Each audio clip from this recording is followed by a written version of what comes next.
ತೋರುತ್ತಿರುವುದು. ಆಕ್ಷೇಪ.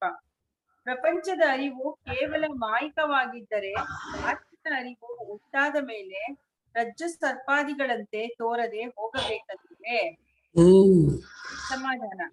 ಇದಕ್ಕೆ ಆಗಲೇ ಪರಮಾರ್ಥ ದೃಷ್ಟಿಯಿಂದ ಸಮಾಧಾನವನ್ನು ಹೇಳಿದ್ದಾಗಿದೆ. ಪ್ರಪಂಚವು ನಿಜವಾಗಿ ಇಟ್ಟುಕೊಂಡು ತೋರುವುದೆಂದೂ ಅದು ವ್ಯಾವಹಾರಿಕವೆಂದೂ ಇಟ್ಟುಕೊಂಡು ಈಗ ಮತ್ತೊಂದು ಸಮಾಧಾನವನ್ನು ಹೇಳುವೆವು. ನಿಜವಾಗಿ ಇರವಿಲ್ಲದೆ ತೋರಿಕೆಯು ಪರಮಾರ್ಥಕದ ಅರಿವಾದ ಮೇಲೂ ತೋರುತ್ತಿರಬಹುದು. ಉದಾಹರಣೆಗೆ, ಕನ್ನಡಿಯಲ್ಲಿ ತೋರುತ್ತಿರುವ ಮನುಷ್ಯನ ಪ್ರತಿಬಿಂಬವನ್ನು ನೋಡಿರಿ. ಮಕ್ಕಳು ಕನ್ನಡಿಯಲ್ಲಿ ಕಾಣುವ ತಮ್ಮ ತಮ್ಮ ಪ್ರತಿಬಿಂಬವನ್ನು ಮತ್ತೊಂದು ಮಗುವೆಂದೇ ಭಾವಿಸುವವು. ಮಗುವಿಗೆ ನಾನು ಮಗುನ್ ಗೊತ್ತಾಗ ಮಗುವಿಗೆ ನಾನು ಮಗುವಾಗಿದ್ದು ಮಗುನ್ ಗೊತ್ತಾಗ ನಾವ್ ಹೇಳೋದು ಅಷ್ಟ. ಅದಕ್ಕೆ ಮಗು ನಾ ಶಬ್ದ ಆಗಲಿ ಇದೆಲ್ಲ ಅದು ಗೊತ್ತಿಲ್ಲ. ಅದಕ್ಕೆ ಕೆಲವು ದಿನವಾದ ಮೇಲೆ ಇದು ಪ್ರತಿಬಿಂಬವು ನಿಜವಾಗಿ ಕನ್ನಡಿಯಲ್ಲಿ ಮಗುವಿಲ್ಲ ಎಂದು ಅರಿತುಕೊಳ್ಳುವವು. ಈ ಅರಿವಾದ ಮೇಲೂ ಪ್ರತಿಬಿಂಬವು ತೋರುತ್ತಲೇ ಇರುವುದಲ್ಲವೇ? ಇದರಂತೆ ಪ್ರಪಂಚಕ್ಕೆ ಬೇರೆ ಇರುವು ಇಲ್ಲ, ಅದರ ಇರುವು ಆತ್ಮನ ಇರವೇ ಎಂದು ತಿಳಿದುಕೊಂಡ ಮೇಲೂ ಪ್ರಪಂಚವು ಕಾಣುತ್ತಿರಬಹುದಾಗಿದೆ. ಅಷ್ಟೇ. ಜ್ಞಾನವದನು ಆಕಾಶ ನೀಲಿ ಅಲ್ಲ ಅನ್ನೋದು ನೀಲಿ ಕಾಣುತ್ತಪ್ಪ. ಕನ್ನಡಿಯ ಎದುರಿಗೆ ಇರುವಾಗ ಪ್ರತಿಬಿಂಬವು ಕಾಣಿಸುವುದು, ಇಲ್ಲದಿದ್ದಾಗ ಕಾಣಿಸುವುದಿಲ್ಲ. ಹಾಗೆ ಆತ್ಮನಲ್ಲಿ ಪ್ರಪಂಚವು ಕಾಣಿಸುವುದು, ಕಾಣಿಸದಿರುವುದು ಎರಡೂ ಉಂಟು. ಪ್ರಶ್ನೆ. ಸಮಾಧಾನ. ಉಂಟು. ಜಾಗೃತ್ ಸ್ವಪ್ನಗಳಲ್ಲಿ ಅದು ಕಾಣಿಸಿಕೊಳ್ಳುವುದು, ತನಿನಿದ್ರೆಯಲ್ಲಿ ಕಾಣಿಸುವುದಿಲ್ಲ. ಆದರೆ ಪ್ರತಿಬಿಂಬವು ಕಾಣಿಸಿದರೂ ಕಾಣಿಸದಿದ್ದರೂ ಹೇಗೆ ಕನ್ನಡಿಯು ಇದ್ದಂತೆಯೇ ಇರುವುದೋ ಹಾಗೆ ಆತ್ಮನು ಒಬ್ಬನೇ ಅದ್ವಿತೀಯನೇ ಆಗಿರುವನು. ಕನ್ನಡಿಯಲ್ಲಿ ಪ್ರತಿಬಿಂಬವು ತೋರಿಕೊಳ್ಳುವಾಗಲೂ ತೋರಿಕೊಳ್ಳದಿರುವಾಗಲೂ ಅದು ತನ್ನ ಸ್ವಚ್ಛ ರೂಪದಿಂದಲೇ ಇರುವಂತೆ ಆತ್ಮನು ಪ್ರಪಂಚವು ತೋರಿಕೊಳ್ಳುವುದು ತೋರಿಕೊಳ್ಳದಿರುವುದು ಇವುಗಳಿಂದ ಮಾರ್ಪಾಡದೆ ಯಾವಾಗಲೂ ಅದ್ವೈತ ರೂಪನಾಗಿಯೇ ಇರುವನು. ಬಹಳ ಚೆನ್ನಾಗಿದೆ ದೃಷ್ಟಾಂತ. ಕನ್ನಡಿ ಹೇಗೆ ಸ್ವಚ್ಛವಾಗಿ ತನ್ನಷ್ಟೇ ಇರುತ್ತೆ, ಆತ್ಮನು ಅಲ್ಲಿ ಅವಿಕ್ರಿಯ ಇದೆ. ಕನ್ನಡಿ ಸ್ವಚ್ಛವಾಗಿದೆ, ತೋರಿಸೋಗಷ್ಟೇ ಮಾಡುತ್ತೆ ವ್ಯಾಪಾರ. ಹಾಗೆ ಆತ್ಮನು ಕೂಡ ಹಾಗಿದೆ. ಆಕ್ಷೇಪ. ವಿಷಯಗಳು, ಶರೀರ, ಇಂದ್ರಿಯಗಳು, ಪ್ರಾಣ, ಮನಸ್ಸು, ಬುದ್ಧಿ, ಅಹಂಕಾರ ಎಂಬ ಭೇದಗಳಿರುವಾಗಲೂ ವಿಷಯಗಳನ್ನು ಇಂದ್ರಿಯಗಳಿಂದ ಅರಿತು ಸುಖ ದುಃಖವನ್ನು ಅನುಭವಿಸುವಾಗಲೂ ಅವನು ಅದ್ವೈತನೇ. ಪ್ರಶ್ನೆ ಅದ್ವೈತನೇ ಅವನು. ಸಮಾಧಾನ. ಮೇಲೆ ವರ್ಣಿಸಿದ ವಿಭಾಗಗಳೆಲ್ಲವೂ ಕನ್ನಡಿಯಲ್ಲಿ ತೋರುವ ಪ್ರತಿಬಿಂಬದಂತೆ. ಆದ್ದರಿಂದ ಅವನು ಅದ್ವೈತನೇ. ಕನಸಿನಲ್ಲಿ ನಾವು ಒಂದನ್ನು ಅರಿಯುವಂತೆಯೂ ಒಂದು ಕೆಲಸವನ್ನು ಮಾಡುವಂತೆಯೂ ಸುಖ ದುಃಖವನ್ನು ಅನುಭವಿಸುವಂತೆಯೂ ತೋರಿದರೂ ಹೇಗೆ ನಿಜವಾಗಿ ನಮ್ಮಲ್ಲಿ ಯಾವ ಮಾರ್ಪಾಡು ಆಗುವುದೇ ಇಲ್ಲವೋ ಅದರಂತೆಯೇ ಜ್ಞಾತೃ ಅರಿಯುವವನು ಜ್ಞೇಯ ಅರಿಯಲ್ಪಡತಕ್ಕದ್ದು, ಜ್ಞಾನ ಅರಿವು ಭೋಗ್ಯ ಅನುಭವಿಸಲ್ಪಡತಕ್ಕದ್ದು, ಭೋಗ ಅನುಭವ ಎಂಬ ತೃಪ್ತಿಗಳು ನಮ್ಮಲ್ಲಿ ತೋರುತ್ತಿರುವಾಗಲೂ ಪರಮಾರ್ಥವಾಗಿ ಈ ಕುಪ್ಪೆಗಳ ದ್ವೈತವು ಅವನು ಅದ್ವೈತನೇ ಆಗಿರುತ್ತಾನೆ. ಆಕ್ಷೇಪ. ಒಂದು ಅವಸ್ಥೆಯಲ್ಲಿ ಕಾಯಿಕವಾದ ದ್ವೈತವನ್ನು ನೋಡುವುದು, ಒಂದವಸ್ಥೆಯಲ್ಲಿ ನೋಡದಿರುವುದು ಎಂಬಷ್ಟು ಮಾರ್ಪಾಡಾದರೂ ಆತ್ಮನಲ್ಲಿರುವುದೋ ಇಲ್ಲವೋ? ಅವನು ಇಷ್ಟು ಮಟ್ಟಿಗೆ ತನ್ನೊಳಗೆ ತಾನು ದ್ವೈತ ರೂಪ ಉಳ್ಳವನೆಂದಾದರೂ ಆಗುವುದಿಲ್ಲವೇ? ಇಲ್ಲ. ಆತ್ಮನಿಗೆ ಅವಸ್ಥೆಗಳುಂಟೆಂಬುದು ವ್ಯವಹಾರ ದೃಷ್ಟಿಯಿಂದಲೇ. ಪರಮಾರ್ಥದಲ್ಲಿ ಸಾಕ್ಷಿ ಚೈತನ್ಯ ಸ್ವರೂಪನಾದ ಆತ್ಮನನ್ನು ಬಿಟ್ಟು ಸ್ವತಂತ್ರವಾದ ಯಾವ ಅವಸ್ಥೆಯೂ ಇರುತ್ತೇ ಇಲ್ಲ. ಇವು ಮಹಾಸೈನ್ಸ್. ಅವಸ್ಥೆಗಳೂ ಇಲ್ಲ, ಮಾರ್ಪಾಡೂ ಇಲ್ಲ, ಯಾವ ಇದು ಇಲ್ಲ. ಹೋಗಿದ್ದಾರೆ ನಾವು ಹಾಗೆ ಯಾವಾಗಲೂ. ಅವಸ್ಥೆಗಳು ಪರಮಾರ್ಥವಾಗಿ ಆತ್ಮನೇ ಆಗಿರುವವು. ಹೇಗೆ ಅಲೆ ಮೇಲೆ ಗುಳ್ಳೆಲ್ಲ ನೀರೇನೋ ಸಮುದ್ರವೋ ಅವಸ್ಥೆಗಳೂ ಆತ್ಮನೇ, ಅವಸ್ಥೆಯೊಳಗಿರೋ ಪದಾರ್ಥಗಳೂ ಆತ್ಮನೇ, ಎಲ್ಲಾ ನಾಮರೂಪಗಳು ಆತ್ಮನೇ. ಆತ್ಮ ಅತೀತವಾಗಿದ್ದಾನೆ, ಅವಿಕ್ರಿಯನೂ ಆಗಿದ್ದಾನೆ. ಇದು ನಮ್ಮ ಸ್ವರೂಪ. ನಮ್ಮನ್ನು ಇಂಟ್ರೊಡ್ಯೂಸ್ ಮಾಡ್ಕೊಡ್ತಿದ್ದಾರೆ. ನೀವು ಹೀಗಿದ್ದೀರಾ ನೋಡ್ಕೊಳ್ರಿ, ಇದೇ ನಿಮ್ಮ ಪರಮಾರ್ಥ ಅಂತ. ನಮ್ಗೆ ಗೊತ್ತಾಗ್ತಿಲ್ವಲ್ಲ, ಏನ್ ಮಂಕು ನಮ್ಗೆ, ಏನ್ ತೆದ್ದು. ಆಕ್ಷೇಪ. ನೀವು ಹೇಳಿದ ದೃಷ್ಟಾಂತದಲ್ಲಿ ಕನ್ನಡಿ ಎಂಬುದು ನಮಗಿಂತ ಬೇರೆಯಾಗಿ ಅದರಲ್ಲಿ ನಮ್ಮ ಪ್ರತಿಬಿಂಬವು ಬಿದ್ದಿರುತ್ತದೆ. ಯಾವ ಎರಡನೆಯ ವಸ್ತುವೂ ಇಲ್ಲದ ಆತ್ಮನಿಗೆ ಏತರಲ್ಲಿ ಪ್ರತಿಬಿಂಬವು ಬೀಳಬೇಕು? ಪ್ರಶ್ನೆ ಚೆನ್ನಾಗಿದೆ. ಸಮಾಧಾನ. ದಾರ್ಶಾಂತಿಕದ ಕನ್ನಡಿಯು ಬೇರೊಂದು ವಸ್ತುವಲ್ಲ, ಆತ್ಮನೇ ಇಲ್ಲಿ ಕನ್ನಡಿ. ಆತ್ಮನಲ್ಲಿಯೇ ಪ್ರಪಂಚವೆಂಬ ಪ್ರತಿಬಿಂಬವು ಬಿದ್ದಿರುತ್ತದೆ. ಅಂದ್ರೆ ಕನ್ನಡಿಯಲ್ಲಿ ಹೇಗೆ ತೋರುತ್ತೋ ಆತ್ಮನಲ್ಲಿ ತೋರುತ್ತೆ. ಕನ್ನಡಿಗೆ ಯಾವ ತೋರಿಕೆಯೂ ಬೇರೆ ಅಲ್ಲ, ಕನ್ನಡಿಯೂ ಬೇರೆ ಅಲ್ಲ, ಕನ್ನಡಿಯಲ್ಲಿ ತೋರುತ್ತಿರುವ ದೃಶ್ಯಗಳಿಗೂ ಕನ್ನಡಿ ಬೇರೆ ಅಲ್ಲ. ಕನ್ನಡಿ ಒಳಗೆ ಎಲ್ಲ ದೃಶ್ಯ ತೋರ್ತಾ ಇರುತ್ತೆ. ನಾವು ಕನ್ನಡಿ ಇಟ್ಕೊಂಡ್ರೆ ಎರಡಾಗತ್ತೆ. ನಾವು ಕನ್ನಡಿ ಇಟ್ಕೊಂಡ್ಬಿಡಿ, ಕನ್ನಡಿಯೇ ಎಲ್ಲವನ್ನು ತೋರಿಸ್ತಾ ಇದೆ, ಎಲ್ಲವನ್ನು ಒಳಗೊಂಡಿದೆ ಅಂತ ಇಟ್ಕೊಂಡಾಗ ಆತ್ಮ ಹಾಗೆ ಅಂತ ದೃಷ್ಟಾಂತದಲ್ಲಿ ವಿವಕ್ಷಿತಾಂಶ ಆಗೋಗುತ್ತೆ. ಆಕ್ಷೇಪ. ಹಾಗಾದರೆ ಆತ್ಮನು ನಿತ್ಯನಾಗಿರುವುದರಿಂದ ಪ್ರಪಂಚ ಭ್ರಾಂತಿಯು ನಿತ್ಯವೇ ಆಗಿರುವುದಲ್ಲ? ನೋಡಿ, ಆತ್ಮ ನಿತ್ಯ ಭ್ರಾಂತಿ ನಿತ್ಯ ಆಗ್ಬೇಕಾ? ಅಥವಾ ಇದು ಯಾವಾಗಲೂ ಇರುವುದರಿಂದ ಇದು ಭ್ರಾಂತಿಯೇ ಅಲ್ಲವೆಂದು ಏತಕ್ಕೆ ಹೇಳಬಾರದು? ಹಾಗಲ್ಲ, ಆತ್ಮನಲ್ಲಿ ಯಾವಾಗಲೂ ಪ್ರಪಂಚವು ತೋರುತ್ತಿರುವುದೆಂಬುದು ಎಚ್ಚರದಲ್ಲಿ ಮಾತ್ರ.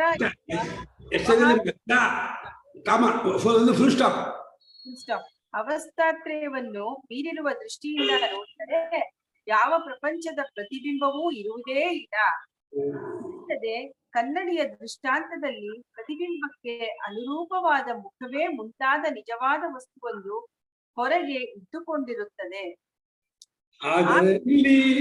ಪ್ರಪಂಚವೆಂಬ ಪ್ರತಿಬಿಂಬಕ್ಕೆ ಅನುಗುಣವಾಗಿ ಯಾವ ನಿಜವಾದ ಬಿಂಬವೂ ಇಲ್ಲೇ ಇಲ್ಲ. ಸಿಯಾದ ಪ್ರತಿಬಿಂಬವು ಕನ್ನಡಿಯಲ್ಲಿ ಕಾಣುತ್ತಿರುವಂತೆ ಆತ್ಮನಲ್ಲಿ ಪ್ರಪಂಚವು ಕಾಣುತ್ತಿರುವುದು. ಮಕ್ಕಳು ಕನ್ನಡಿಯಲ್ಲಿ ತೋರುವ ಪ್ರತಿಬಿಂಬವನ್ನು ನಿಜವಾದ ವಸ್ತುವೆಂದು ಎಣಿಸುವವಾದರೂ ದೊಡ್ಡವರು ಅದನ್ನು ಬರಿಯ ತೋರಿಕೆಯೆಂದೇ ನಿಶ್ಚಯಿಸುವರು. ಇದರಂತೆ ಅಜ್ಞರಿಗೆ ಸತ್ಯವೆಂದು ತೋರುತ್ತಿರುವ ಈ ಪ್ರಪಂಚವು ಜ್ಞಾನಿಗಳಿಗೂ ತೋರಿದರೂ ಅವರು ಅದು ಉರುಳಿಲ್ಲದ ತೋರಿಕೆಯೆಂದೇ ನಿಶ್ಚಯಿಸುವರು. ಇಷ್ಟು ವಿಷಯಗಳಲ್ಲಿ ಪ್ರತಿಬಿಂಬಕ್ಕೂ ಪ್ರಪಂಚಕ್ಕೂ ಹೋಲಿಕೆ ಇದೆ ಎಂಬುದು ಮಾತ್ರವೇ ನಮ್ಮ ಅಭಿಪ್ರಾಯ. ಆದ್ದರಿಂದ ನಾನು ಶಿವನು. ಆದ್ದರಿಂದ ಏನು ಸಿದ್ಧವಾಯಿತೆಂದರೆ, ಮೇಲೆ ಹೇಳಿದ ಜ್ಞಾನದ ದೃಷ್ಟಿಯಿಂದ ನೋಡಿದರೆ ನಾವು ಪರಮಾರ್ಥವಾಗಿ ಯಾವಾಗಲೂ ನಿತ್ಯ ಶುದ್ಧ ಪೂರ್ಣ ಸ್ವರೂಪವಾದ ಅದ್ವಿತೀಯ ಚೈತನ್ಯ ಸ್ವರೂಪರೇ ಆಗಿರುವೆವು. ಈ ನಮ್ಮ ಸ್ವರೂಪದಲ್ಲಿ ಜೀವತ್ವವು ಜಗತ್ತು ವ್ಯಾವಹಾರಿಕ ದೃಷ್ಟಿಯಿಂದ ತೋರಿದರೂ ಅದು ಪರಮಾರ್ಥವಲ್ಲ. ಆಕ್ಷೇಪ. ತಾನು ಇಂಥ ಅದ್ವೈತ ಸ್ವರೂಪನೆಂದು ತಿಳಿದುಕೊಂಡವನು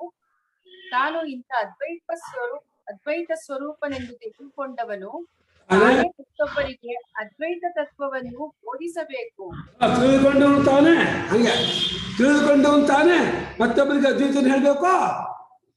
ತಿಳ್ಕೊಳ್ಳದೆ ಹೇಳಕ್ಕಾಗಲ್ಲ ಅಂತ. ತಿಳಿದುಕೊಂಡವನು ತಾನೇ ಮತ್ತೊಬ್ಬರಿಗೆ ಅಲ್ಲ, ತಿಳಿದುಕೊಂಡವನು ತಾನೇ ಮತ್ತೊಬ್ಬರಿಗೆ ಅದ್ವೈತವನ್ನು ಬೋಧಿಸಬೇಕು.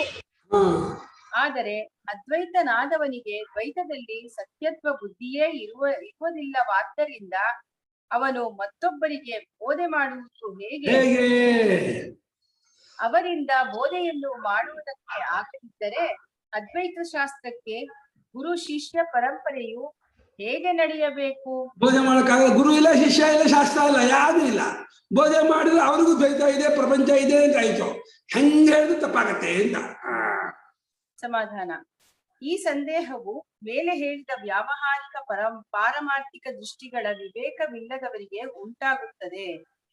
ಏಕೆಂದರೆ ಹಗ್ಗವು ಹಾವಲ್ಲವೆಂದು ತಿಳಿದ ಮೇಲೂ ಹಗ್ಗವು ಹಾವಿನಂತೆ ತೋರುತ್ತಿದೆ ಎಂಬ ಅರಿವು ಇರಬಹುದು. ಎಚ್ಚರವಾದ ಮೇಲೂ ನನಗೆ ಆಗ ಕನಸು ಎಚ್ಚರದಂತೆ ತೋರುತ್ತಿತ್ತು ಎಂಬ ಅರಿವು ಇರಬಹುದು. ಕನ್ನಡಿಯಲ್ಲಿ ತೋರುವ ಪ್ರತಿಬಿಂಬವು ಸತ್ಯವೇ ಎಂಬ ಅರಿವು ಹೋದ ಮೇಲೂ ನಾನು ಮಗುವಾಗಿದ್ದಾಗ ಪ್ರತಿಬಿಂಬವೇ ಸತ್ಯವೆಂದು ಭಾವಿಸಿದ್ದೆನು ಎಂಬ ಅರಿವು ಉಳಿದುಕೊಳ್ಳಬಹುದು. ಇದರಂತೆಯೇ ಅದ್ವೈತ ಜ್ಞಾನವಾದ ಮೇಲೂ ಜನರಿಗೆ ಪ್ರಪಂಚವು ಸತ್ಯವೆಂದು ತೋರುತ್ತದೆ ಎಂಬ ಅರಿವು ಉಳಿದುಕೊಳ್ಳಬಹುದು. ಇದು ಹಗ್ಗವು ಹಾವಲ್ಲ. ಕನಸು ಎಚ್ಚರದಂತೆ ತೋರಿದರೂ ಹುರುಳಿಲ್ಲದ್ದು. ಕನ್ನಡಿಯಲ್ಲಿ ತೋರುವುದು ಬರಿಯ ಪ್ರತಿಬಿಂಬವೇ ಹೊರತು ನಿಜವಾದ ವಸ್ತುವಲ್ಲ ಎಂಬ ದೃಷ್ಟಾಂತದಲ್ಲಿ ಆಯಾ ವಸ್ತು ಸ್ವರೂಪವನ್ನು ಅರಿತವನು ಮಿಕ್ಕವರಿಗೆ ಹೇಗೆ ಅದನ್ನು ಹೇಳಿಕೊಡಬಹುದೋ ಅದರಂತೆಯೇ ಇಲ್ಲಿಯೂ ನೀವು ಸತ್ಯಜ್ಞಾನಾನಂದ ಸ್ವರೂಪರು, ಜೀವತ್ವವಾಗಲಿ ಜಗತ್ತಾಗಲಿ ನಿಮ್ಮಲ್ಲಿ ಇರುವುದಿಲ್ಲ ಎಂದು ಬೋಧಿಸಲೂಬಹುದು. ಆದರೆ ಇದೆಲ್ಲವೂ ವ್ಯಾವಹಾರಿಕ ದೃಷ್ಟಿಯಿಂದಲೇ ಹೇಳಿದ್ದು.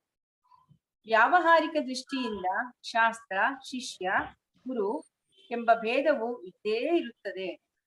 ಗುರು ಶಿಷ್ಯ ಭಾವವು ಸತ್ಯವಾಗಿರುವುದೆನ್ನುವುದು ಆ ದೃಷ್ಟಿಯಿಂದಲೇ ಹೊರತು ಪರಮಾತ್ಮ ದೃಷ್ಟಿಯಿಂದಲ್ಲ. ಪರಮಾತ್ಮ ದೃಷ್ಟಿಯಿಂದ ನೋಡಿದರೆ ಜೀವತ್ವವಾಗಲಿ ಜಗತ್ತಾಗಲಿ ಇಲ್ಲದಿರುವುದರಿಂದ ಆ ಜಗತ್ತಿನೊಳಗಿರುವ ಶಾಸ್ತ್ರ, ಶಿಷ್ಯ, ಗುರು ಭೇದ ಎಂಬಿಗೂ ಇರುವುದೇ ಇಲ್ಲ. ಮೊಲದ ಕೊಂಬು ಎಂದು ಹೇಳಿದರೆ ಯಾವ ವಸ್ತುವೂ ಇಲ್ಲದ ಬರಿಯ ಮಾತಿನ ವಿಕಲ್ಪವೇ ಹೇಗೆ ಆಗುವುದೋ ಹಾಗೆ ಪರಮಾತ್ಮ ದೃಷ್ಟಿಯಿಂದ ಗುರು ಶಿಷ್ಯಾದಿ ಭೇದವು ಬರಿಯ ವಿಕಲ್ಪವಾಗಿರುವುದು. ಪರಮಾತ್ಮ ದೃಷ್ಟಿಯಿಂದ ಅದ್ವಿತೀಯಾತ್ಮನೊಬ್ಬನೇ ಸತ್ಯನಾಗಿರುವನು. ಸೂಪರ್ ವಿಚಾರ ಹೇಳ್ತೀನಿ. ವಿಚಾರ ತುಂಬಾ ಚೆನ್ನಾಗಿದೆ. ಓದಿ ಮಾ. ಆಕ್ಷೇಪ. ನಮಗೆ ದ್ವೈತವು ಸತ್ಯವಾಗಿರುವುದರಿಂದ ನಾವು ನಿಮ್ಮ ಮೇಲೆ ಆಕ್ಷೇಪವನ್ನು ಹಾಕಬಹುದು. ಆದರೆ ನಿಮಗೆ ದ್ವೈತವು ಅಸತ್ಯವಾಗಿರುವುದರಿಂದ ನೀವು ಪರಿಹಾರವನ್ನು ಯಾರಿಗೆ ಹೇಳುತ್ತೀರಿ ಎಂದು ದ್ವೈತಿಗಳು ಅದ್ವೈತಿಗಳನ್ನು ಆಕ್ಷೇಪಿಸಬಹುದಲ್ಲವೇ? ಸಮಾಧಾನ. ಆಕ್ಷೇಪಿಸಿ. ಅದರಿಂದ ಅದ್ವೈತಿಗೆ ಯಾವ ಹಾನಿಯೂ ಇಲ್ಲ. ದ್ವೈತ ದೃಷ್ಟಿಯಿಂದ ಆಕ್ಷೇಪ ಸಮಾಧಾನಾದಿಗಳು ಸತ್ಯವೆಂತಲೂ ಅದ್ವೈತ ದೃಷ್ಟಿಯಿಂದ ಅಸತ್ಯವೆಂತಲೂ ಆ ಕುತಾರ್ಕಿಕರಾದ ಆಕ್ಷೇಪರೇ ಒಪ್ಪಿಕೊಂಡಂತೆ ಆಗುತ್ತದೆ. ಅದ್ವೈತವನ್ನು ಒಪ್ಪಿಕೊಂಡ ಮೇಲೆ ಯಾವ ಆಕ್ಷೇಪವನ್ನು ಯಾರಿಂದಲೂ ಮಾಡುವುದಕ್ಕೆ ಆಗುವುದಿಲ್ಲವೆಂಬುದು ಸ್ಪಷ್ಟವೇ ಆಗಿದೆ. ಆದ್ದರಿಂದ ತತ್ವ ಪಕ್ಷಪಾತಿಯಾದ ಜಿಜ್ಞಾಸುವು ಸತ್ಯಜ್ಞಾನಾನಂದ ಸ್ವರೂಪನಾದ ಶಿವನೇ ನಾನು ಎಂದು ನಿಶ್ಶಂಕೆಯಿಂದ ನಿಶ್ಚಯಿಸಬಹುದು.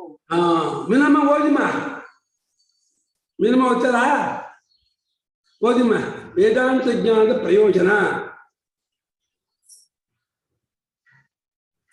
ವೇದಾಂತ ಪ್ರಯೋಜನ. ವೇದಾಂತ ಜ್ಞಾನವು ಯುಕ್ತಿಯುಕ್ತವಾಗಿರಬಹುದು. ಆದರೆ ಅದರ ಜ್ಞಾನದಿಂದ ನಮಗೆ ಯಾವ ಪ್ರಯೋಜನವೂ ಆಗುವಂತಿಲ್ಲವೆಂದು ಕೆಲವರಿಗೆ ತೋರಬಹುದು. ಅಂಥವರಿಗಾಗಿ ಈ ಮುಂದಿನ ಶ್ಲೋಕವು ಬಂದಿರುತ್ತದೆ. ನಾಹಂಜಾತೋ ನ ಪ್ರವೃದ್ಧೋ ನ ನಷ್ಟಃ. ನಾಹಂಜಾತೋ ನ ಪ್ರವೃದ್ಧೋ ನ ನಷ್ಟಃ. ದೇಹಸ್ಯೋಕ್ತಾಃ ಪ್ರಾಕೃತಾಃ ಸರ್ವಧರ್ಮಾಃ. ದೇಹಸ್ಯೋಕ್ತಾಃ ಪ್ರಾಕೃತಾಃ ಸರ್ವಧರ್ಮಾಃ. ಕರ್ತೃತ್ವಾದಿಶ್ಚಿನ್ಮಯಸ್ಯಾಸ್ತಿ ನಾಹಂ. ಕರ್ತೃತ್ವಾದಿಶ್ಚಿನ್ಮಯಸ್ಯಾಸ್ತಿ ನಾಹಂ. ಕಾರಸ್ಯೈವ ಹ್ಯಾತ್ಮನೋ ಮೇ ಶಿವೋಹಂ. ಕಾರಸ್ಯೈವ ಹ್ಯಾತ್ಮನೋ ಮೇ ಶಿವೋಹಂ. ಅಹಂಕಾರಸ್ಯ ಬಳಸಿದ. ನಾಹಂಜಾತೋ ನ ಪ್ರವೃದ್ಧೋ ನ ನಷ್ಟಃ. ದೇಹಸ್ಯೋಕ್ತಾಃ ಪ್ರಾಕೃತಾಃ ಸರ್ವಧರ್ಮಾಃ. ಕರ್ತೃತ್ವಾದಿಶ್ಚಿನ್ಮಯಸ್ಯಾಸ್ತಿ ನಾಹಂ. ನಾಹಂಕಾರಸ್ಯೈವ ಹ್ಯಾತ್ಮನೋ ಮೇ ಶಿವೋಹಂ. ನಾನು ಹುಟ್ಟಿದವನಲ್ಲ, ನಾನು ಬೆಳೆಯವನು, ನಾನು ನಷ್ಟವಾಗಿಯವನಲ್ಲ. ಎಲ್ಲ ದೇಹಕ್ಕೆ ಹೇಳಿದಂತಹ ಪ್ರಕೃತಿಯಿಂದ ಬಂದ ಧರ್ಮಗಳು ಇದು. ಕರ್ತೃತ್ವಾದಿಗಳು ಚಿನ್ಮಯನಾಗಿರುವ ನನಗೇ ಇಲ್ಲ. ಅಹಂಕಾರಕ್ಕೆ ಇದು ಕರ್ತೃತ್ವಾದಿಗಳು, ಅಹಂಕಾರಕ್ಕೆ. ಅದರಿಂದ ಆತ್ಮನಃ ಮೇ, ಆತ್ಮ ನನಗೆ ಇದು ಇಲ್ಲ. ಅದರಿಂದ ಅಹಂ ಶಿವ, ನಾನು ಶಿವಸ್ವರೂಪನಾಗಿದ್ದೀನಿ, ನನ್ನ ಸ್ವರೂಪನಾಗಿದ್ದೀನಿ. ಅಲ್ಲಿ ಕರ್ತೃತ್ವಾದಿ ಅಹಂಕಾರಸ್ಯೈವ ಚಿನ್ಮಯಸ್ಯ ಆತ್ಮನಃ ಮೇ ನ. ಚಿನ್ಮಯನಾಗಿರುವ ಆತ್ಮನಾದ ನನಗಿಲ್ಲ, ಅದು ಅಹಂ ಶಿವ ಅಂತ ಶ್ಲೋಕ. ಓದಿ. ನಾನು ನಾನು ಇದು ಪದ ಇದ್ ಮಾಡ್ಬೇಕಾಗ್ಬಿಡ್ಗಳೇ ಪ್ರತಿಪದಾರ್ಥ. ಓದಿ ಓದಿ ಅದು ಓದಿ ಓದಿ ಓದಿ. ಅಹಂ ನಾನು, ನ ಜಾತಃ ಹುಟ್ಟಿದವನಲ್ಲ, ನ ಪ್ರವೃದ್ಧಃ ಬೆಳೆದವನಲ್ಲ, ನ ನಷ್ಟಃ ನಾಶ ಹೊಂದಿದವನಲ್ಲ, ಉಕ್ತಾಹ ಮೇಲೆ ಹೇಳಿದ, ಪ್ರಾಕೃತಾಹ ಪ್ರಕೃತಿಗೆ ಸಂಬಂಧವಾದ, ಸರ್ವಧರ್ಮಾಹ ಎಲ್ಲಾ ಧರ್ಮಗಳು, ಎಲ್ಲಾ ಧರ್ಮಗಳು, ದೇಹದವು, ಕರ್ತೃತ್ವಾದಿಹಿ ಕರ್ತೃತ್ವವೇ ಮುಂತಾದದ್ದು, ಅಹಂಕಾರಸ್ಯೈವ ಅಹಂಕಾರದ್ದೇ ಹಿ ನಿಶ್ಚಯವು, ಚಿನ್ಮಯಸ್ಯ ಚಿದ್ರೂಪನಾದ, ಆತ್ಮನಃ ಆತ್ಮನಾದ, ಮೇ ನನಗೆ, ನಾಸ್ತಿ ಇರುವುದಿಲ್ಲ, ಅಹಂ ನಾನು, ಶಿವಃ ಶಿವನು. ನಾನು ಹುಟ್ಟಿದ್ದು ಬೆಳೆದದ್ದು ಸತ್ತದ್ದೂ ಇಲ್ಲ. ನನ್ನಲ್ಲಿದೆ ಎಂದು ತೋರುವ ಈ ಪ್ರಕೃತಿ ಧರ್ಮಗಳೆಲ್ಲವೂ ದೇಹಕ್ಕೆ ಸೇರಿದವುಗಳು. ಕರ್ತೃತ್ವವೇ ಮುಂತಾದದ್ದು ಅಹಂಕಾರಕ್ಕೆ ಸೇರಿದ್ದೇ ಹೊರತು ಚಿನ್ಮಯನಾದ ನನಗೆ ಸೇರಿರುವುದಿಲ್ಲ. ನಾನು ಶಿವಸ್ವರೂಪನೇ. ವಿವರಣೆ. ವೇದಾಂತ ಜ್ಞಾನದ ಪ್ರಯೋಜನವೇನೆಂದು ಕೇಳುವವರು ಮೊದಲು ತಮಗೆ ಅದರಿಂದ ಏನಾಗಬೇಕೆಂದು ಇಟ್ಟುಕೊಂಡಿರುವರೋ ಅದನ್ನು ವಿಚಾರ ಮಾಡಿಕೊಳ್ಳಬೇಕು. ಹೊಟ್ಟೆ, ಬಟ್ಟೆ, ಹಣಕಾಸು ಮುಂತಾದವುಗಳನ್ನು ಬಯಸುವವರು ಅದಕ್ಕೆ ತಕ್ಕ ವ್ಯವಸಾಯವನ್ನು ಮಾಡದಿದ್ದರೂ ವೇದಾಂತದಿಂದ ಅವು ದೊರೆತಾವೆಂದು ಎಂದಿಗೂ ಭಾವಿಸಬಾರದು. ಸತ್ರಾಜಿತನ ಶಮಂತಕ ಮಣಿಯಂತೆ ಪೂಜಿಸಿದ ಮಾತ್ರದಿಂದಲೇ ವೇದಾಂತ ಜ್ಞಾನವೇನು ದಿನಕ್ಕೆಂಟು ಭಾರದ ಚಿನ್ನವನ್ನು ಕೊಡುವ ಹಾಗಿಲ್ಲ. ಆದರೂ ಮತ್ತೊಂದು ದೃಷ್ಟಿಯಿಂದ ನೋಡಿದರೆ ವೇದಾಂತ ಜ್ಞಾನವು ಒಂದು ಬಗೆಯ ಚಿಂತಾಮಣಿಯೇ ಇರುವುದೆಂದು ಹೇಳಬಹುದಾಗಿದೆ. ಏಕೆಂದರೆ ಇದನ್ನು ಸಂಪಾದಿಸಿಕೊಳ್ಳದೆ ಇರುವವರಿಗೆ ಅನರ್ಥಗಳೆಲ್ಲವೂ ಈ ಜ್ಞಾನದಿಂದ ಮಾಯವಾಗುವವು.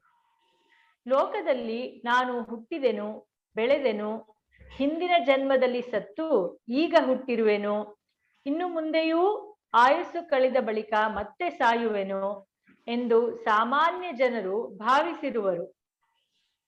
ಈ ಭಾವನೆಯಿಂದ ಕೂಡಿರುವವರೆಗೂ ಹುಟ್ಟುವುದರಲ್ಲಿರುವ ದುಃಖವು, ಬೆಳೆಯುವುದರಲ್ಲಿರುವ ದುಃಖವು, ಸಾಯುವುದರಲ್ಲಿರುವ ದುಃಖವು ತಮಗೆ ಉಂಟೆಂದು ಅವರು ಕ್ಲೇಶವನ್ನು ಅನುಭವಿಸುವರು.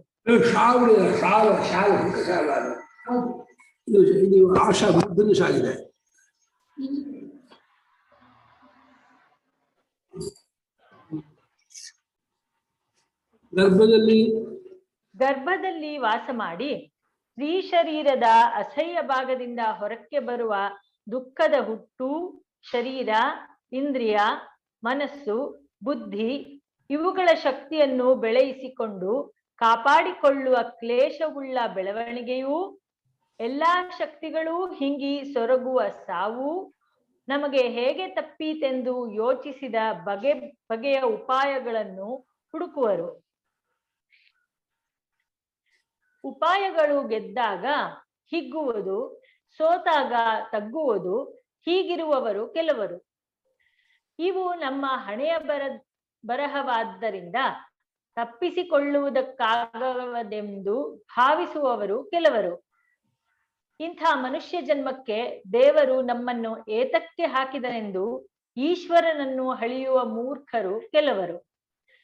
ಇರುವ ದೋಷವಿರಲಿ, ಮಿಕ್ಕ ಗುಣಗಳು ಮನುಷ್ಯ ಜನ್ಮದಲ್ಲಿರುವುದರಿಂದ ನಾವೇ ಧನ್ಯರು ಎಂದು ಕ್ಷಣಭಂಗುರವಾದ ಈ ಬಾಳಿನ ವಿಷಮಿಶ್ರವಾದ ಅಮೃತದ ತೊಟ್ಟುಗಳಂತಿರುವ ವಿಷಯ ಭೋಗಗಳಿಗೆ ಮನಸ್ಸನ್ನು ಜೋಲು ಬಿಟ್ಟು ಮುಂದಿನ ಯೋಚನೆ ಇಲ್ಲದೆ ಮನಸ್ಸು ಬಂದಂತೆ ನಡೆಯುವ ಅವಿವೇಕಿಗಳು ಕೆಲವರು. ಅಂತೂ ಹುಟ್ಟು ಬೆಳವಣಿಗೆ ಹೊಂದುಗಳು ತಮಗೆ ಇರುವವೆಂದು, ಇವು ದುಃಖವೆಂದು ಎಣಿಸದವರು ಯಾರೂ ಇಲ್ಲವಷ್ಟೇ. ಇವರೆಲ್ಲರಿಗೂ ವೇದಾಂತ ಜ್ಞಾನದಿಂದ ಆಗುವ ಮಹಾಪ್ರಯೋಜನವೇನೆಂದರೆ ತಮ್ಮ ಆತ್ಮನಿಗೆ ಹುಟ್ಟು, ಬೆಳವಣಿಗೆ, ಸಾವು ಇವು ಯಾವುವೂ ಇಲ್ಲವೆಂದು ಗಟ್ಟಿಯಾದ ತಿಳುವಳಿಕೆಯುಂಟಾಗುವುದು. ಪ್ರಾಕೃತವಾದ ಧರ್ಮಗಳೆಲ್ಲ ದೇಹದವು. ಹಿಂದೆ ಹೇಳಿರುವ ರೀತಿಯಲ್ಲಿ ಹುಟ್ಟು, ಬೆಳವಣಿಗೆ, ಸಾವು ಇವು ಮೂರೂ ದೇಹದಲ್ಲಿ ಕಂಡಿವೆಯೇ ಹೊರತು ಆತ್ಮನಲ್ಲಿ ಕಂಡು ಬಂದದ್ದಿಲ್ಲ. ನಾವು ಹುಟ್ಟಿದ್ದನ್ನಾಗಲಿ, ಬೆಳೆದದ್ದನ್ನಾಗಲಿ, ಸತ್ತದ್ದನ್ನಾಗಲಿ ನಾವು ಕಂಡದ್ದಿಲ್ಲ. ಮತ್ತೊಬ್ಬರು ಹುಟ್ಟಿದ್ದು, ಬೆಳೆದದ್ದು, ಸತ್ತದ್ದು ಎಂಬುದೆಲ್ಲವೂ ದೇಹಗಳು ಹುಟ್ಟಿ ಬೆಳೆದು ಸತ್ತದ್ದು. ಮಿಕ್ಕವರು ನಮ್ಮ ಹುಟ್ಟು ಸಾವುಗಳನ್ನು ನೋಡುವರೆಂಬುದೂ ಹೀಗೆಯೇ. ಆದ್ದರಿಂದ ಈ ಧರ್ಮಗಳೆಲ್ಲ ದೇಹಕ್ಕೆ ಸೇರಿದವುಗಳಾಗಿವೆ, ನಮಗೆ ಸೇರಿದವಲ್ಲ. ಒಂದು ಹಂತದ ಉಪದೇಶ ಅಧ್ಯಾರೋಪ. ದೇಹವೇ ತೋರಿಕೆ, ಕಲ್ಪನೆ, ಮಿಥ್ಯಾಜ್ಞಾನ ಅಂದಾಗ ಯಾವುದಿಲ್ಲ. ಇದು ಒಂದು ಹಂತ ಒಪ್ಕೊಂಡು ಹೇಳ್ತಾರೆ. ಆಕ್ಷೇಪ: ದೇಹವು ನಮ್ಮದೇ ಆದ್ದರಿಂದ ಇದರ ಹುಟ್ಟು ಹೊಂದು ಮುಂತಾದವು ನಮ್ಮವೇ ಆಗುವುದಿಲ್ಲವೇ? ಸಮಾಧಾನ: ಹಿಂದೆ ಮಾಡಿರುವ ವಿಚಾರವನ್ನು ಮನಸ್ಸಿಗೆ ತಂದುಕೊಂಡರೆ ಈ ಆಕ್ಷೇಪಕ್ಕೆ ಅವಕಾಶವಿರುವುದಿಲ್ಲ. ಏಕೆಂದರೆ ದೇಹಕ್ಕೂ ನಮಗೂ ಯಾವ ಸಂಬಂಧವಿದೆ ಎಂಬುದನ್ನು ಅನುಭವದ ಆಧಾರದಿಂದ ನಿರ್ಧಾರ ಮಾಡುವುದಕ್ಕಾಗುವುದಿಲ್ಲ. ಅಂದ್ರೆ ಏನ್ ಗುರುಗಳೇ? ಅನುಭವದ ಅಲ್ಲ, ಯಾವ ಸಂಬಂಧವೂ ಇದೆ, ಯಾವ ಸಂಬಂಧವೂ ಇಲ್ಲ. ಅನುಭವದ ಆಧಾರದಿಂದ ಯಾವ ಸಂಬಂಧವಿದೆ ಅಂತ ಹೇಳಿ ಕೇಳಿದ್ರೆ ಅದನ್ನು ಅನುಭವದ ಆಧಾರ ನಿರ್ಧಾರ ಮಾಡಕ್ಕಾಗಲ್ಲ ಅಂತ ಇದ್ದಾರೆ. ದೇಹಕ್ಕೂ ನಮಗೂ ಯಾವ ಸಂಬಂಧವೂ ಇಲ್ಲ ಅಂತ ಅಲ್ವಾ? ಅಲ್ಲ, ದೇಹಕ್ಕೂ ನಮಗೂ ಯಾವ ಸಂಬಂಧವಿದೆ ಅಂತ ಕೇಳಿದ್ರೆ ಅದನ್ನ ಅನುಭವದ ಆಧಾರ ನಿರ್ಧಾರ ಮಾಡಕ್ಕಾಗೋದಿಲ್ಲ ಅಂತ ಇದ್ದಾರೆ. ಅಲ್ಲಿ ಹಂಗೆ ಇದು ಮಾಡ್ಕೋಬೇಕು. ಯಾವ ಸಂಬಂಧವಿದೆ ಅಂತ ಕ್ವಶನ್ ಮಾರ್ಕ್ ಹಾಕೊಂಡು ಅದನ್ನ ಅನುಭವದ ಆಧಾರ ನಿರ್ಧಾರ ಮಾಡಕ್ಕಾಗಲ್ಲ. ಸಂಬಂಧವಿಲ್ಲ ಅಂತ ಅರ್ಥ. ದೇಹಕ್ಕೂ ನಮಗೂ ಸ್ವಸ್ವಾಭಿಭಾವ ಸಂಬಂಧ ಅನುಭವದ ಆಧಾರದಿಂದಲೇ ಮಾಡ್ಬೇಕಲ್ವಾ? ಅಲ್ಲ, ಸಂಬಂಧ ಇದೆ ಅಂತ ತೀರ್ಮಾನ ಮಾಡಕ್ಕಾಗಲ್ಲ. ಅಂದ್ರೆ ಸಂಬಂಧವಿದೆ ಅನ್ನೋದನ್ನ ಅನುಭವದಿಂದ ನಿರ್ಣಯ ಮಾಡಕ್ಕಾಗಲ್ಲ. ಈ ಗುಣಗುಡಿ ಸಂಬಂಧವನ್ನು ತೀರ್ಮಾನ ಮಾಡಕ್ಕಾಗಲ್ಲ. ಸ್ವಸ್ವಾಭಿಭಾವ ಸಂಬಂಧ, ಅವಯವ ಸಂಬಂಧ ನಮಗೂ ದೇಹಕ್ಕೂ ಅನುಭವದಿಂದ ಯಾವ ಸಂಬಂಧವನ್ನು ಹೇಳಕ್ಕಾಗಲ್ಲ ಅಂತ ಇದ್ದಾರೆ. ಸಂಬಂಧ ಪ್ರೂವ್ ಮಾಡಕ್ಕಾಗಲ್ಲ ಅಂತ. ಸಂಬಂಧವಿದೆ ಅನ್ನೋದನ್ನ ಅನುಭವದಿಂದ ಪ್ರೂವ್ ಮಾಡಕ್ಕಾಗಲ್ಲ. ಲಕ್ಷ್ಮಿ ಮಾಡ್ತೀವಿ ಸರಿಯಾಗಿಲ್ವಾ? ಇಲ್ಲಿ ಅನುಭವ ಅಂದ್ರೆ ಸ್ವರೂಪ ಅನುಭವ ಹೇಳ್ತಾ ಇಲ್ಲ. ಹೆಂಗೆ ನೋವಾಗ್ತಿರೋ ಅನುಭವ, ಹದಿನೋವು ಅನುಭವ ಹಾಗೆ ದೇಹಕ್ಕೂ ನಮಗೂ ಸಂಬಂಧವಿದೆ ಅನ್ನೋದನ್ನ ಯಾವ ಲೋಕಾನುಭವದಿಂದಲೂ ಇದನ್ನ ಪ್ರೂವ್ ಮಾಡಕ್ಕಾಗಲ್ಲ ಅಂತ. ಹೌದು.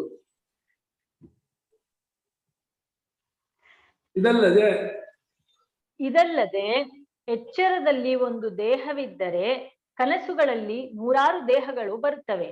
ಇವುಗಳಲ್ಲಿ ಯಾವ ದೇಹವು ನಮ್ಮದೆಂದು ಅಭಿಮಾನ ಪಡಬೇಕು? ಕನಸಿನ ದೇಹ ನಾನು ಎಷ್ಟು ಅಷ್ಟಾವಕ್ರು ಕೇಳಿದ್ರ ಜನಕ ಮಹಾರಾಜ, ನಾನು ಭಿಕ್ಷುಕನು ನಾನು ಚಕ್ರವರ್ತಿಯೋ ಕೇಳ ಎರಡೂ ಅಲ್ಲ ಅಂದ್ಬಿಟ್ರು ಅವರು. ಜನಕ ಮಹಾರಾಜನಿಗೆ ಅಷ್ಟಾವಕ್ರು ಗುರುಗಳೇ ಹಾಗೆ ಹೇಳ್ತಾ ಇದ್ದಾರೋ? ಕನಸಿನಲ್ಲಿ ಎಷ್ಟೋ ನೂರಾರು ದೇಹ ಬರುತ್ತೆ ಅಂತ ಹೇಳ್ತಾರಲ್ಲ, ಅದ್ರಲ್ಲಿ ನಾನು ಯಾವ್ದು ಅಂತ ಹೇಳ್ತಾರ? ಅಲ್ಲ, ಕನಸಿನಲ್ಲಿ ನಾವು ಒಬ್ಬರೇ ಇರ್ತೀವಿ. ವ್ಯವಹಾರ ದೃಷ್ಟಿಲಿ ಇದ್ದು ನೂರಾರು ದೇಹ ಕಾಣುತ್ತಲ್ಲ. ನಾವು ಒಬ್ಬರೇ ಬರಗಿರ್ತೀವಿ. ಕನಸಲ್ಲಿ ನಾವು ಕೂಡ ಅಲ್ಲಿ ನಮ್ಗೆ ನೂರಾರು ದೇಹಗಳು ತೋರ್ತಾ ಇವೆ. ಎಚ್ಚರದಲ್ಲೂ ಹಾಗೆ ಇರೋದು. ಕನಸಿನಲ್ಲಿ ನಾವು ನಮ್ಮಲ್ಲೇ ಸೃಷ್ಟಿಯಾಗಿದ್ದು ನಮ್ಮಲ್ಲೇ ತೋರಿದ್ದು ಒಪ್ಕೊಂಡ್ಬಿಡ್ತೀವಿ. ಎಚ್ಚರದಲ್ಲಿ ಎಲ್ಲಾ ದೇಹವು ನಾನೇನು ಒಪ್ಕೊಳ್ಳಲ್ಲ, ಅವರೆಲ್ಲ ಬೇರೆ ಬೇರೆ ಇರ್ತೀವಿ. ಕನಸಿನಲ್ಲಿ ಮಾತ್ರ ನಾನು ಒಂದು ದೇಹದಿಂದ ಕೂತ್ಕೊಂಡಿರ್ತೀನಿ, ನನ್ನ ಹಾಗೆ ನೂರಾರು ಜನರು ಇರ್ತಾರೆ. ಅದು ಎಲ್ಲವೂ ನನ್ನಲ್ಲೇ ಕಲ್ಪಿತವಾದದ್ದು ಅನ್ನೋದನ್ನು ಎಚ್ಚರದಲ್ಲಿ ಒಪ್ಕೊಳ್ತಾನೆ ಮನುಷ್ಯ. ನನ್ನ ಮನಸ್ಸಲ್ಲೇ ಎಲ್ಲ ಬಂದಿತ್ತು ಅಷ್ಟೇ. ಗುರುಗಳ ಇಲ್ಲ ಹಾಗೆ ಹೇಳ್ತಿದಾರ? ಅನೇಕ ಕನಸುಗಳಲ್ಲಿ ಅನೇಕ ದೇಹ ನಮ್ಮದೇ. ನೂರಾರು ಕನಸುಗಳು ನೂರಾರು. ಮುಂದಿನ ವಾಕ್ಯದಲ್ಲಿ ಆ ಅರ್ಥ ಬರೋ ಹಂಗಿದೆ ನೋಡಿ, ಮುಂದಕ್ಕೆ ನೋಡೋಣ. ಕನಸಿನ ದೇಹಗಳು ಬೇರೆ ಬೇರೆಯಾಗುತ್ತಿರುವುದರಿಂದ ಯಾವಾಗಲೂ ಇರುವ ಎಚ್ಚರದ ದೇಹವೇ ನಮ್ಮದೆಂದು ಇಟ್ಟುಕೊಳ್ಳೋಣವೆಂದರೆ ಅದಕ್ಕೂ ಅವಕಾಶವಿಲ್ಲ. ಏಕೆಂದರೆ ಹಿಂದೆ ನಾವು ಸಿದ್ಧಪಡಿಸಿರುವ ಪ್ರಕಾರ ಕನಸಿಗೂ ಎಚ್ಚರಕ್ಕೂ ತಾರತಮ್ಯವೇ ಇಲ್ಲದ್ದರಿಂದ ಎಚ್ಚರದ ದೇಹವೆಂಬುದು ಯಾವುದೆಂಬುದೇ ನಿರ್ಣಯವಾಗುವಂತಿಲ್ಲ. ಆದ್ದರಿಂದ ಹುಟ್ಟುವುದು ಮುಂತಾದದ್ದು ತೋರಿಕೆಯ ದೇಹಗಳಲ್ಲಿ ಕಾಣಿಸುವುದೆಂದು, ಆ ದೇಹಕ್ಕೂ ನಮಗೂ ಯಾವ ಸಂಬಂಧವೂ ಇಲ್ಲವೆಂದು ನಿರ್ಣಯವಾಗುತ್ತದೆ. ಆದ್ದರಿಂದ ಪ್ರಕೃತಿಯಿಂದ ಆಗಿರುವ ಧರ್ಮಗಳೆಲ್ಲ ದೇಹಕ್ಕೆ ಸೇರಿದವೇ ಎಂದಾಯಿತು. ಪ್ರಕೃತಿ ಎಂದರೆ ಅಜ್ಞಾನ ಸ್ವಭಾವದಿಂದ ತೋರುವ ಜಗತ್ತಿನ ಬೀಜವು. ಇದನ್ನೇ ಮಾಯೆ ಎಂದು ಹಿಂದೆ ಕರೆದಿರುತ್ತದೆ. ಅಜ್ಞಾನದಿಂದ ನಾವು ಯಾವ ಯಾವ ವಿಕಾರಗಳನ್ನು ನಮ್ಮಲ್ಲಿ ಹುಟ್ಟುಗಟ್ಟಿಕೊಂಡಿರುವೆವೋ ಅದೆಲ್ಲವೂ ಈ ಮಾಯಿಕ ದೇಹಕ್ಕೆ ಸೇರಿರುತ್ತವೆಯೇ ಹೊರತು ನಿಜವಾಗಿ ಇರುವುದಿಲ್ಲ. ಟೈಮ್ ಆಯ್ತು, 11:15 ಆಯ್ತು.